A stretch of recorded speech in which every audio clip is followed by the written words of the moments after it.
sallallahu alayhi wa sallam maa ngi baalu àq Sénégal yëpp di baal àq ñëpp it di ñaan yàlla def jàmm ci réew mi que élection yi ñuy dugg suñu borom may ñu xel ak dal ba ñu dugg ci bisimilahi rahmaani rahim génn ci alhamdulilahi rabbil alamin léegi loolu ñu la tabb ca Thiès duñ koy faral di gis nekk gone daanaka ci langue politique gi jiite lu ci mel ni nekk tête de liste. waaw rawat na seen parti bi di PDS. loolu sant yàlla la parce que xeex bu metti la li ko waral mooy loyauté engagement fidélité accompagné d'une détermination parce que dëgg la ay ndaw nañu mais ndaw dafa war a joxe référence wane référence ci réewum wane référence ci parti bu mu bokk parce que dañ naan politique la ñenn ñi di def pouvoir bu ñëw ñu ànd ak moom nguur gu ñëw ñu dem ak moom donc ñun ndaw ñi war nañu soppi doxalinu politique suñu mag yi nga xamante ne moom la ñu jàppee tey politique nga doon tudd ay jamono ci jege nga jege Macky Sall ak partem. waaw loolu mënul ñàkk xam nga nee nañu. xaw tuuti nga dem dafa mel ni. non man dama sant yàlla nag bu baax parce que Olof Ndiaye dafa ne li proverbe chinois bi wax le mensonge peut faire le tour du monde le temps que la vérité mette ses chaussettes man fëkk jëluma benn ñaar ku nekkoon ARTP doon fayee ko presque juróomi million nga bàyyi ko fa ngir sa dignité sa loyauté ak sa engagement auprès du président Wade ma bàyyi ko fa du ma bàyyi ba léegi naan damay def APR benn ñaar. am naa fulla dañu la waxoon nga toog foofu continuer jël loolu wala. mais wax nañ ma ko man j'ai reçu toutes sortes de propositions. même quand j'étais en prison sa poste boobu. même bi ma nekkee kaso jotoon naa proposition boobu mais man dama jàpp ne nit da ngay digne nit da ngay gore quelle que soit la situation gëmal li nga gëm nga xaar yàlla parce que démb neexoon na. àdduna noonu lay demee tey day neex suba mu naqari gannaaw suba mu neex noonu la yàlla bindee ay mbiram donc politique bi ñuy def boo gisee tey ñu yàq suñu der dañuy dëkkal fu ñu dëkkul parce que ñenn ñu gorewuñu. mais monsieur Massaly tey jii bu ñu demee ba ñu tabb la tête de liste départementale coalition gagnante Wattu Sénégal est-ce que du ne kon tey jii PDS xëy na moo am benn vide foofu au niveau du département de Thiès amatul tout le responsable d'envergure bu mën a porter couleur xëy na moo tax ñu daan da yaa fi sës. boo nee vide la c'est insulter ma personne insulter les responsables du Parti démocratique sénégalais insulter la conscience des Thiessois et Thiessoises. non def na laaj rek ba xam ne kon yaa fa sës moo tax. moo tax ma koy non du yaa fa sës man du ma nitu yaa fa sës maa fa nekk je l'ai prouvé te du man rek fa nekk y a d'autres personnes qui sont là-bas y a d'autres personnes qui sont là-bas tey defoon nañu assemblée générale ma ne woon képp ku ñu tabb au-delà de ma personne danaa ko jàppale.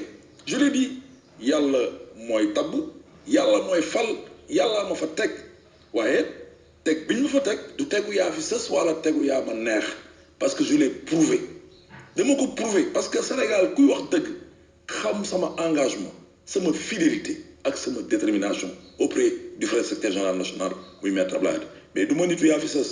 mais du ma nitu dernière circonstance aussi. boo xamante ne mu Thiès du yomb. waaw en fait tey jot nañu changer doxalinu Thiès parce que Thiès desalul woon dara Idrissa Seck 2000 ba 2017 muy doomu Thiès juddoo Thiès laajoon baatu Thiès Thiès waaye def ko confiance dénk ko dëkk bi dëkk gi ñu ko dëkk amul lenn loo xamante ne soppi na ko fa wala doxal na ko. waaw parce que lépp lu mu mus a doxal Thiès par procuration la ko def tey doxalinu parti. chantier Thiès mooma. non mais il faut. Abdoulaye Wade non attendez di nga Babacar.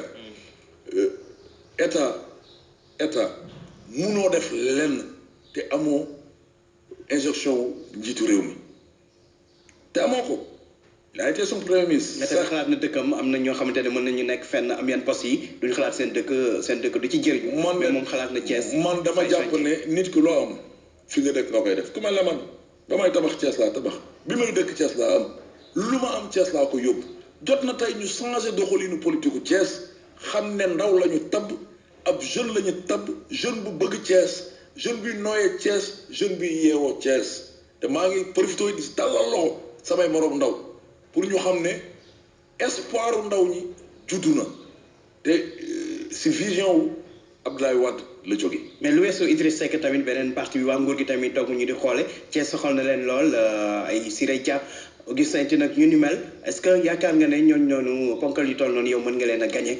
sëñ bi victoire nit si suñu borom la nekk te dama jàpp tey fu situation politique gu àdduna bi toll waxuma sax Thiès au-delà de Thiès au-delà même du Sénégal fi mu toll tey jot na ñu xajal ndaw ñi ñu jimbale ndaw ñi parce que 35% électorat bi ay jeunes lañu ay ndaw lañu buñ ko fàtte donc tey toll nañu war nañu toll foo xam ne jeunes yi war nañu mën a gëm seen bopp wartuñ fi nekkati di saaga wartuñ fi nekkati di toj wartuñ fi nekkati di saaga parce que dans la vie il faut toujours croire en soi et en ses valeurs c'est ce qui fait la force d'une personne mais xar day weesu mbote xar day weesu mbote Babacar donc c'est ça le problème donc tey beneen configuration politique moo judd ay ndaw lañu ndaw yu bëgg suñu dëkk ndaw yu bëgg suñu réew jot na tey nag ñu gestu ndaw yi parce que lu tax ñu war a gestu ndaw yi ndax suñu ndey yu baax yi fi nekk suñu baay yu baax yi fi nekk suñu mag yu baax yi fi nekk suñuy ndiyaay suñuy bàjjan suñuy tante yu fi nekk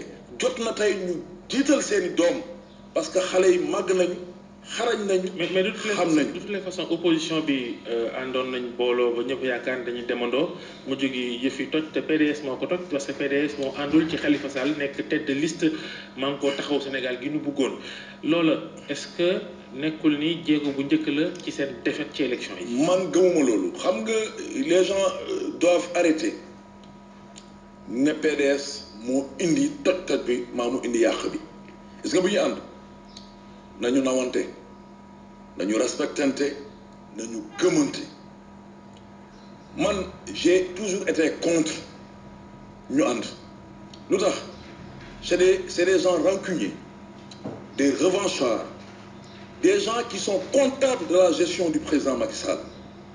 maanaam ñu àndoon ak Macky Sall mais ñu meroo. ñu meroog moom ñëw ne dañuy ànd ak ñun.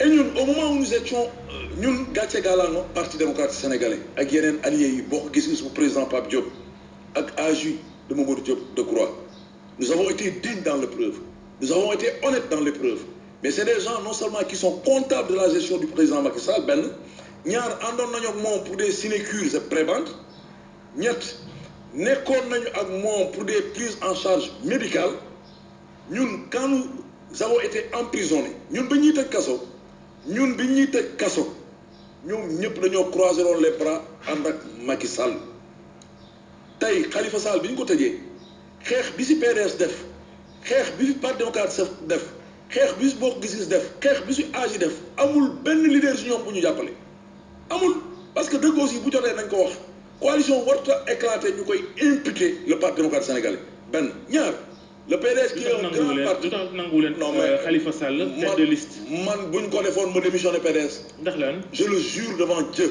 weeru koor la ñu nekk bu ma fi jógee damay est-ce que les données du moment fi ñu toll nii am na loo xam ne mayuloon Khalifa Sall gëddu suñ ko mayoon suñ ko defoon loolu man ma bàyyi je le dis et je l'avais dit xel mënta nangu le PDS qui est un grand parti politique di topp si quelqu'un qui a un mouvement de soutien xel mënu ko nangu il faut que les gens arrêtent. mais tamit li jaaxal ñëpp doy wax si mbir mi moo di ne yéen ci discussion yeeg investiture yi Oumar Sarr moo doon xëcc pour nekk tête de liste nationale waaye tey dañ mu ca mujjantal ga du Oumar Sarr waaye Ablaye Wade moom lañ mujjee proposé tête de liste est-ce que du ne mbir yi xëy na ay pexe la woon rek. mais Oumar Sarr c'est le coordonnateur du Parti démocratique sénégalais. pourquoi tey jii nii nekkul tête de liste ngeen jël Ablaye parce que c'est lui qui a choisi benn d'être porté ci kaw boppu Dagana moom moo ko choisi c'est Oumar Sarr qui l'a choisi benn ñaar bu ñu fàtte ne maître Abdoulaye Wade est le secrétaire général national du Parti démocratique sénégalais foog loolu nit ñi dis bàyyi xel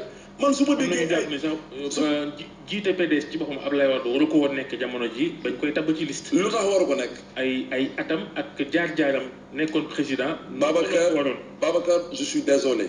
weeru koor la ñu nekk man su may dégg ñenn ñi di wax yenn yi daf may jaaxal bu ñu fàtte ne démb coalition bii Benno Bokk Yaakaar nekk bi ñu amee problème mu Assisaar yi ku ñu seeti du Amadou Makhtar Mbow bokkul. non may ma rek nga yeggali may ma rek nga yeggali. mënoo am 91 ku ñu seeti bu Amadou Makhtar Mbow benn ñaar bi ñuy réformer institution bi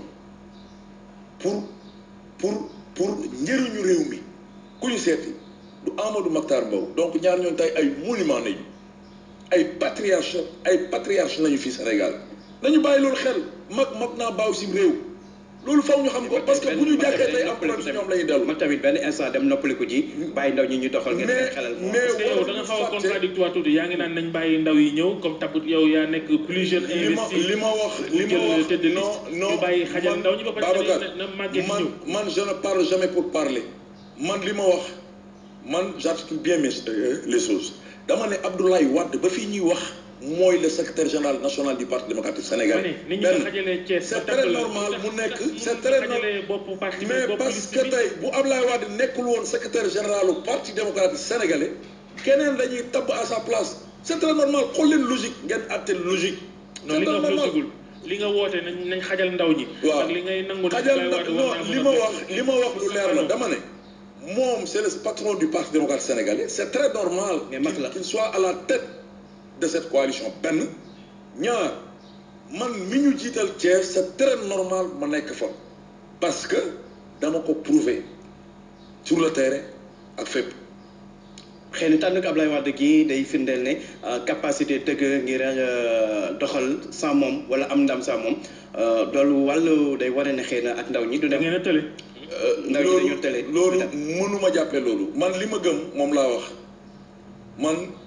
duma parce que booy xool tey ñi àndoon ak Abdoulaye Wade yëpp parce que dañoo tiit ñi wax loolu di koy agité parce que dañu tiit moo waral ñu génnee tey ay des audits parce que booy xool ñi wax yëpp mooy ñu faroon ak moom génn def seen liste yaakaar ne Wade du nekk tête de liste ñu ñenn ñu tuddee seen bopp Wade ñii créé seen i liste tuddee ko leneen taxaw bi Wade taxawee nag ñu commencé di jëfuur loolu doo ko fi am c'est les mêmes têtes ñooy wax.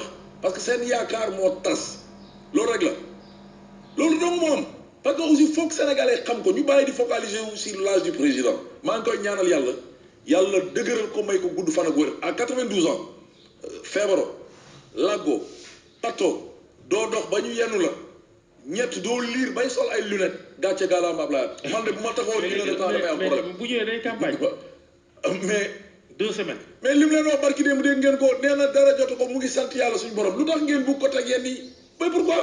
mais boobu les arrête quand même. 15 jours campagne kattan la laaj. koor geeg dëgg naa koor gi sax waaye tàngoor bi. man de Babacar jàpp naa ne man de jàpp na ma ne ñu bëri ñu taxaw tey di évoquer l'âge du président Wade Abdoulaye moo leen gën a wér gën leen dëgër man loolu leer na ma. parce que xam naa si dara. ñoom Moustapha Niasse ñuy agité lépp ñuy agité l'âge du président Wade man gëm naa ne. même Wade leen gën a taxaw est-ce que réellement dina ñëw bokk ci campagne bi impliqué pleinement ci campagne bi parce que question la tam ñi ngi wax dina ñëw mais est-ce que réellement noonu lay demee. dina ñëw campagne mais il est le secrétaire général national du parti. xam nga nit ñi les gens doivent arrêter d'insulter la conscience des Sénégalais et des Sénégalaises nit ki quel que soit quoi qu'il advienne da ngay digne il faut digne benn ñaar da ngay gore parce que démb bi ñuy fal Abdoulaye nit ñi xamoon nañu ne Wade avait un âge avec son âge avancé les gens le savaient. 74 ans. Et pourtant on l'avait porté à la tête du pays et ces gens-là yi xas tey Abdoulaye démb ñoo ko doon tàgg parce que tey décret amu fi nomination amatu xaalis bi yaakaaroon si Abdoulaye amatu fi moo tax tey ñuy saaga Abdoulaye mais nit quelle que soit la situation ak lu mu metti da nga war a digne il faut digne dans l'épreuve man loolu laa gëm moo tax tey ñu taxaw ñun ndaw ñi ñoom nañu dem la preuve kan moo fi taxaw wax ne ku transhumé dañ la war a fusiller. Souleymane Ndéné Ndiaye. tey may ñaan Sénégal solution wu Mbayang génn na Mbayang du compatriote suñu compatriote bu ñu arrêté Arabie Saoudite ba war ko fusiller dañ ko war a fusiller non on l'a condamné à mort mais une solution est née solution juddu na si Mbayang juddu na ki waxoon ne ku transhumé ñu fusiller la waa léegi duñ ko jël weccoo ko ak Mbayang régler la situation. man loolu la ci weneen wàll ñi ngi wax Abdoulaye Wade lool waaye Karim Wade itam mi nga xam ni moom sax ngeen tabb ne mooy seen candidat élection présidentielle 2019 waaye loolu législative yi moo ko jiitu ñi ngi ne ma nga Qatar ñi naan mu dina ñëw ak du ñëw ñu naan sañ te ñëw ak ñoom seen loo ci am ci xibaar ci Karim Wade ak législative yi ba xam na bokk ci campagne bi mu déet. waaw man du ma wax lu ma wóorut wala lu ma xamut man kenn xamee ma loolu.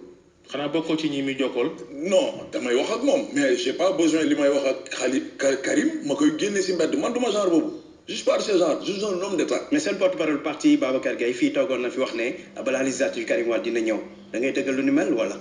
man nag wax dëgg yàlla waxuma ak moom lu mel noonu. parce que nit aussi man damay wax li ma gëm li ma xam laay wax du ma fi wax mukk loo xamante ne ëllëg nu mu mënee ne Massaly moo ne nangam nga am sañ-sañu ñëw Sénégal ba léegi sañoo ñëw. waaw mais loolu si moom la dépendre lan moo xew. mais si moom la def man li xew xaw ma ko li xew laaj naa la ko Babacar man dee naa leen man. ah yeneen dañ ko Massaly exilé yeneen dañ ko forcé mu toog Qatar yéen a ko wax. Babacar ci yan anam fee dañ ko yi forcé fi jógee ba dem Qatar ñëpp gis nañ ko mosoo gis ab dañ ko forcé moom ngeen wax.